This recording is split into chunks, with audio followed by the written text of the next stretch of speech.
नमस्कार, आप देख रहे हैं मेरे साथ इंडिया क्राइम।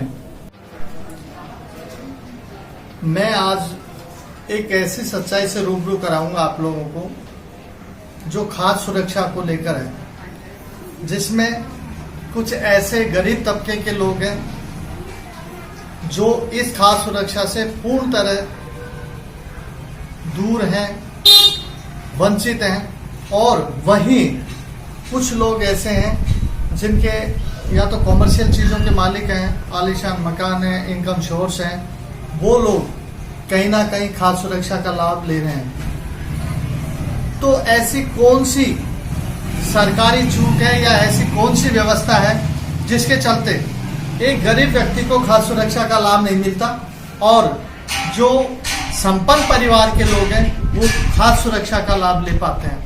आज हम बात कर रहे हैं एक ऐसे ही परिवार की जिसे मैं आपको हमारे चैनल के माध्यम से आज रूबरू करा रहा हूँ। ये मैं जो बांदीकुई शहर है इसके पास में जो 4-5 वार्ड है बांदीकुई नगर पालिका के, कुटी जिसे बोलते हैं, मैं यहाँ पे हूँ और गिरधारी जी इनका नाम है, गिरधारी बैरवा के मैं घर पे हूँ।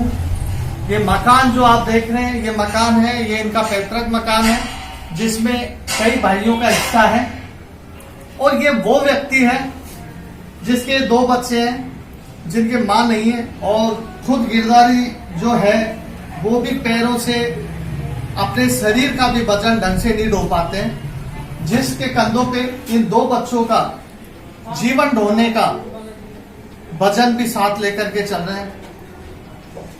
इस परिवार की जो स्थिति देखेंगे तो काफी दयनीय स्थिति है। गिरधारी जी सामने अंदर एक कमरे में रहते हैं जहां अपने दोनों बच्चों के साथ अपना जीवन बसर कर रहे हैं। इन 2 बच्चों की पढ़ाई से लेकर के इनकी हर व्यवस्था के लिए गिरधारी जी प्रयासरत रहते हैं और जो गिरधारी है इनके जो भाई हैं वो काफी संपन्न हैं। जहां एक भाई बैंक मैनेजर है तो दूसरा सहायक रेलवे में ड्राइवर है। इस तरीके से उनकी जरा सहानुभूति के दम पर ये अपना गुजर बसर कर रहे हैं। इनके पास कोई रोजगार भी नहीं है। तो आइए खुद गिरधारी की जुबानी जानते हैं कि आखिर उन्हें खाद्य सुरक्षा से क्यों नहीं जोड़ा गया और खाद्य सुरक्षा का लाभ उनको क्यों नहीं मिल पा रहा। क्या नाम है आपका? गिरधारी जी, खाद्य सुरक्षा में नाम है आपका? नहीं सर। तो कभी भी लाभ नहीं मिला खाद्य सुरक्षा का? नहीं। अब ये जो कोरोना का जो संकट था इसमें आपने कैसे अपने इन बच्चों का पालन पोषण किया, कैसे आपका राशन पानी आया? इसमें 2 किट मिले हैं मेरे को, एक तो इलाज में मिला है, एक पहले मिला था। 2 किट राशन के मिले हैं नगर पालिका की तरफ से। हाँ। और उसके अलावा आपको? उसके अलावा कुछ नहीं मिला। तो कैसे आप न तो खाना आया न कोई व्यवस्था हुई किसी तरह। कैसे जीवन बसर करते हैं आप? क्या रहता है आपका, क्या काम करते हो, कितना समय हो गया आपकी वाइफ को एक्सपायर हुए, किस तरीके से बच्चों की परवरिश कर रहे हैं आप? 7 साल हो चुकी है मेरी वाइफ को गुजरे। तो तब तो ये बच्चे छोटे छोटे होंगे। बिल्कुल छोटे छोटे। तो इनको छोड़ करके कहीं काम धंधे पे जाते हो आप? नहीं। तो क्या करते हो? कुछ नहीं करता, भाइयों के वैसे रहता हूँ। भाइयों के भरोसे रहते हो? हाँ, भाई दे रहे हैं साथ थोड़ा बहुत। तो भाई क्या साथ देते हैं आपको? उससे चटनी रोटी मिल जाती है थोड़ी बहुत। मैं यहाँ आपको रूबरू करवा रहा था गिरधर से, जिन्होंने बताया कि जो इनके भाई हैं वो सक्षम हैं, वो गवर्नमेंट जॉब में भी हैं। उनके रहमो करम पर जो उनसे जो थोड़ा बहुत सहयोग मिलता है, आर्थिक सहयोग, आर्थिक मदद जो मिलती है, तो उसके भरोसे गुजर बसर कर रहे हैं। 7 साल पहले इनकी धर्मपत्नी का स्वर्गवास हो गया था। उसके बाद से ये 2 जो नन्हे छोटे मोटे बच्चे देख रहे हो आप, ये जो 2 बच्चे देख रहे हो ये काफी छोटी उम्र के थे तब इनकी माँ का स्वर्गवास हो गया था। तब से गिरधारी जी इन बच्चों का पालन पोषण कर रहे हैं, लेकिन सरकार को ये चीज दिखाई नहीं देती। एक बड़ी विडंबना है हमारे यहाँ अधिकारियों की कि उन्हें सिर्फ और सिर्फ ये पैतृक मकान दिखाई देता है जिसमें कई भाइयों का हिस्सा है।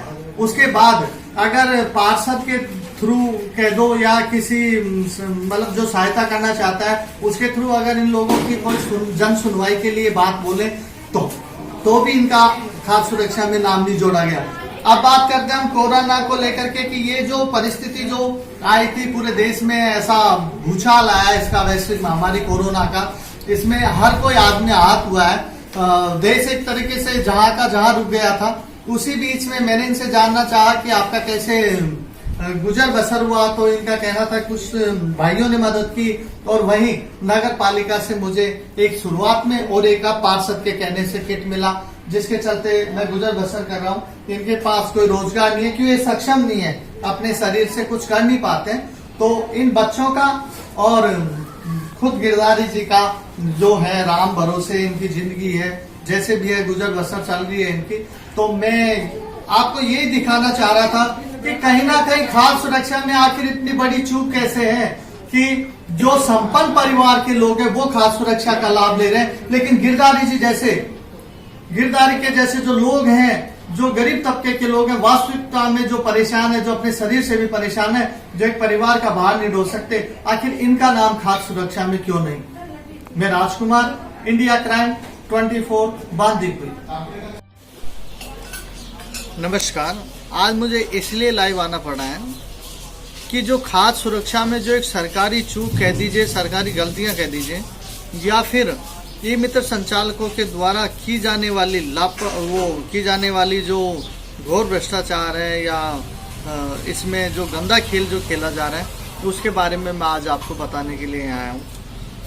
उपखंड प्रशासन के जो आला अधिकारी हैं इसमें काफ़ी अनदेखी कर रहे हैं। इसके चलते जो ई मित्र संचालक हैं वो ई मित्रों का गलत इस्तेमाल करके जो सरकारी सुविधाएं जो गरीबों के लिए बनी है उनका कहीं ना कहीं अपने और अपने परिवार के लिए लाभ पहुंचा रहे हैं। वहीं क्षेत्र में कुछ ई मित्र संचालकों की, डॉक्टरों व दलालों की मिली भगत से क्षेत्र के अंदर धड़ल्ले से विकलांग सर्टिफिकेट बन रहे हैं। हर कोई विकलांग हो रहा है। हमारे यहाँ क्षेत्र में इतने विकलांग सर्टिफिकेट जारी हो चुके हैं, जिसके चलते अगर मैं स्पेशल गुल्लाना ग्राम पंचायत की बात करूं, सबसे ज़्यादा विकलांग सर्टिफिकेट यहाँ जारी हुए हैं। ऐसे लोग हैं जो नए लड़के हैं जिनको किसी तरीके कोई परेशानी नहीं है, लेकिन उसका विकलांग सर्टिफिकेट जारी हो चुका है। वही व्यक्ति आज उसके जरिए विकलांग पेंशन का लाभ उठा रहा है, विकलांग पेंशन के साथ साथ पालनहार का लाभ उठा रहा है। पालनहार के साथ साथ जो है जो सरकार एक सुविधा दे रही है कि जो व्यक्ति जिन्होंने बीए कर रखा है उनके लिए जो बेरोजगारी भत्ता है, खाद्य सुरक्षा, इस तरीके की चीज़ों का लाभ उठा रहे हैं और गरीबों का हक छीना जा रहा है। जो जरूरतमंद लोग हैं उनका हक छीना जा रहा है। ऐसे में शहर के अधिकतर ई मित्र संचालकों का विकलांग सर्टिफिकेट यहाँ बन रहे हैं। इनकी अगर सही से एक जांच की जाए तो कहीं ना कहीं अधिकतर जो ई मित्र संचालक हैं उनके जो है विकलांग सर्टिफिकेट जारी मिलेंगे और वो पेंशन, पालनहार की सुविधाओं का लाभ उठाते हुए दिखाई देंगे। इसी तरीके से हम बात करें जो बांदीकुई में फर्जी पेंशन, विकलांग सर्टिफिकेट, इनकी खबर भी मैं कई बार प्रकाशित करा चुका हूँ। मेरे चैनल के माध्यम से खबर प्रकाशित हुई है। इस संदर्भ में इनके खिलाफ कोई कार्रवाई तो होती नहीं है। आला अधिकारियों से मिलते हैं इसको लेकर के तो बोला जाता है पर्टिकुलरली कोई आप अगर मुझे एक या दो बताएं तो मैं कार्रवाई कर सकता हूं, लेकिन जब उनसे कहा जाता है कि सर ये चीज़ें हर जगह हैं, तो इस चीज़ को लेकर के जो अधिकारी हैं उनका जो सामने से जो बिहेवियर जो होता है, उनका जो बोलने का तरीका होता है वो कुछ अलग ही होता है और कहा जाता है कि नहीं इस तरीके की कार्रवाई हम नहीं कर सकते हैं और पल्ला झाड़ लिया जाता है कि उनके पास विकलांग सर्टिफिकेट है तो हम इस पेंशन को बंद नहीं कर सकते, जबकि ये जांच का विषय होता है। लेकिन जो अधिकारी वर्ग के जो लोग हैं वो कहीं ना कहीं इससे पल्ला झाड़ते हुए नजर आते हैं। उनकी पेंशन और सुविधाओं को बंद कराने की बात की जाती है तो जो अधिकारी वर्ग के जो लोग हैं वो कहीं ना कहीं विकलांग सर्टिफिकेट का हवाला देते हुए नजर आते हैं। आज मैं आपसे बात कर रहा हूँ एक ऐसे ई मित्र संचालक की जिसने अपना जो ई मित्र चलाता है, कंप्यूटर पे बगैर चश्मे के काम करता है, उस व्यक्ति का विकलांग सर्टिफिकेट बना हुआ है। विकलांग सर्टिफिकेट बनने के साथ साथ उसने अपनी जो विकलांग पेंशन है उसका लाभ वो उठा रहा है और दूसरा है पालनहार का लाभ वो उठा रहा है। खाद्य सुरक्षा की अगर उसकी बात की जाए तो खाद्य सुरक्षा में उसके चाचा वगैरह जब दिल्ली रहते हैं उनका वहाँ से भी राशन कार्ड जारी है उसके बावजूद उसने यहाँ उनके राशन कार्ड बनवा रखे हैं। राशन कार्डों में इस तरीके से उन्होंने नाम का सेटल किया है कि स्वयं का राशन किसी दूसरे डीलर के हैं और जो चाचा ताऊ के राशन है वो किसी दूसरे के हैं, लेकिन उन तीनों राशनों में अपनी पत्नी का और अपने बच्चे का नाम जुड़वा रखा है। तीनों राशनों का जो राशन सामग्री आती है उसे धड़ल्ले से ले रहा है। कहीं ना कहीं यही अगर सुविधा किसी गरीब को मिले और इन चीज़ों में खाद्य सुरक्षा को लेकर के अगर सही से या एक बिंदु बना करके अगर बारीकी से जांच की जाए तो कहीं ना कहीं ऐसे लोग बहुत से सामने आ सकते हैं। और एक तरफ तो ऐसे लोग जो अपने आप में सक्षम है उन लोगों को खाद्य सुरक्षा का लाभ मिल रहा है, और एक तरफ जो इस चीज़ से जूझ रहे हैं, गरीबी से जूझ रहे हैं या उन्हें इस चीज़ की आवश्यकता है, खाद्य सुरक्षा की उन्हें ज़रूरत है, उन्हें खाद्य सुरक्षा नहीं मिल रही है। जब पहले फर्जी पेंशन की खबर चली थी ई मित्र संचालक की, तो भी अधिकारियों की ओर से कोई कार्रवाई नहीं हुई इस संदर्भ में, और अब वही ई मित्र जब कार्रवाई नहीं हुई तो उसके हौसले इतने बढ़ गए कि फर्जी सर्टिफिकेट भी उसका जारी हो चुका है, विकलांग सर्टिफिकेट जारी हो चुका है, और अब तो उसने राशनों में इस कदर नाम जुड़वा रखे हैं कि मैं आपको दिखाना भी चाहूँगा। ये जो राशन है इसमें हेमलता रामोतार बैरवा है। आगे चल के इसने राशन में नाम जुड़वाया तो हेमलता रामोतार बेनीवाल कर दिया है इसका नाम, रामोतार बेनीवाल। और जो है हेमलता देवी रामोतार बेनीवाल है, एक में रामोतार बैरवा है, दूसरे में रामोतार बैरवा। इस तरीके से कहीं ना कहीं गरीबों के हक पे डाका डाला जा रहा है इन लोगों के द्वारा। लेकिन अभी भी जो सरकार के जो नुमाइंदे हैं वो कहीं ना कहीं इस बारे में कुछ भी नहीं सोच रहे हैं। उनको सबूत चाहिए, पुख्ता सबूत चाहिए। पुख्ता सबूत भी लोगों के पास है, लेकिन उनको शिकायत चाहिए। शिकायत के बाद भी ऐसा कोई काम नहीं होता है। कहीं ना कहीं ई मित्र संचालकों के क्षेत्र में हौसले बुलंद है, और फर्जी डॉक्टरों के विकलांग सर्टिफिकेट जारी यहाँ पे हो रहे हैं, जो एक जांच का विषय है। दूसरा, करें हम बात यहाँ पे खाद्य सुरक्षा की, तो ई मित्र संचालक कहीं ना कहीं अपने परिवार को इसका बड़ा फायदा पहुँचा रहे हैं, लेकिन इन संदर्भ में किसी तरह कोई जानकारी, कोई जांच का विषय यहाँ अधिकारियों को नहीं लगता है। तो खाद्य सुरक्षा में एक बड़ा फर्जीवाड़ा सामने आ सकता है अगर इसकी सही से जांच की जाए। विकलांग सर्टिफिकेटों की अगर सही से जांच की जाए तो एक बड़ा फर्जीवाड़ा यहाँ सामने आएगा। आज मैं खाद्य सुरक्षा के इस मुद्दे के साथ आज आया। आगे भी मैं इसी तरीके से और कुछ जो जनता के मुद्दे हैं उन्हें लेकर के आपके समक्ष पेश होऊंगा।